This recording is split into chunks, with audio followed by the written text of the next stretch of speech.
the spring comes again this year, I think we're going to see it, just really composting and fermenting and bubbling up, and we're going to have this incredible global spring. I've been at Occupy Wall Street since the first day, and I'm a documentary filmmaker, so I went down the first day and I haven't left. And then on October 15th, the movement moved from Wall Street to worldwide, right? That's when Occupy London started. At that moment, I was in Times Square, and we took over Times Square, and there was like 5,000 of us in Times Square. And on the LED that was moving around, the news feed that was the NASDAQ and this and that, and then it went, Occupy movement goes worldwide.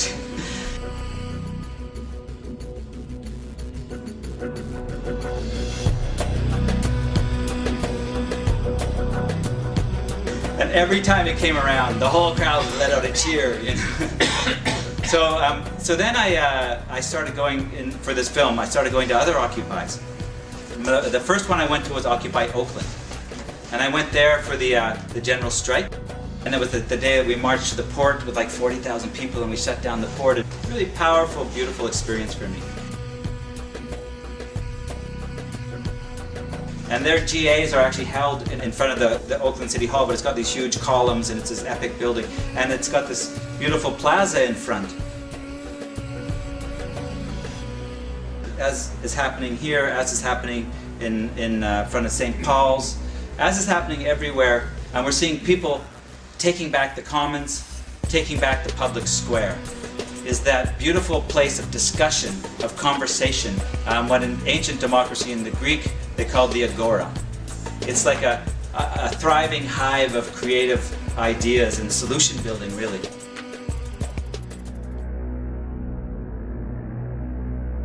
I've been making this trilogy since 1999.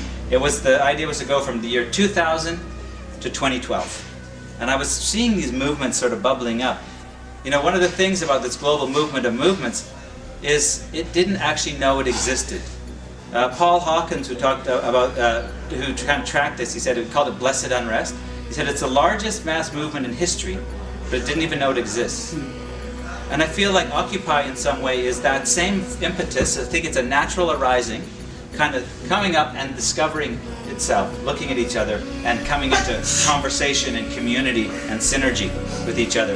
And that's why I feel the international interconnections that are happening now are really important, and they're happening naturally.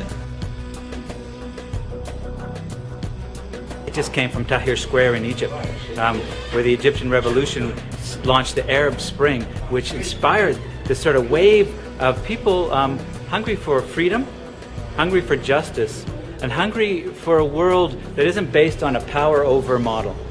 What we're trying to work for is a world that works for everyone, and also for all life. This is a world where power is shared, where my power builds your power. I want you to have power, and ideally you will want me to have power, because together we're all shining when we are in our power.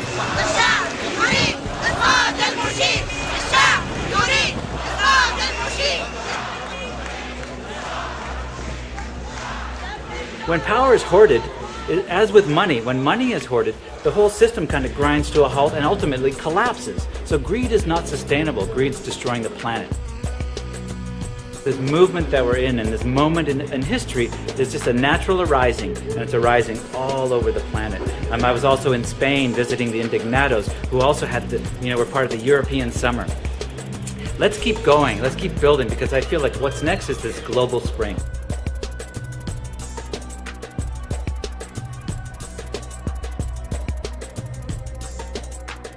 This revolution is a process, not a product.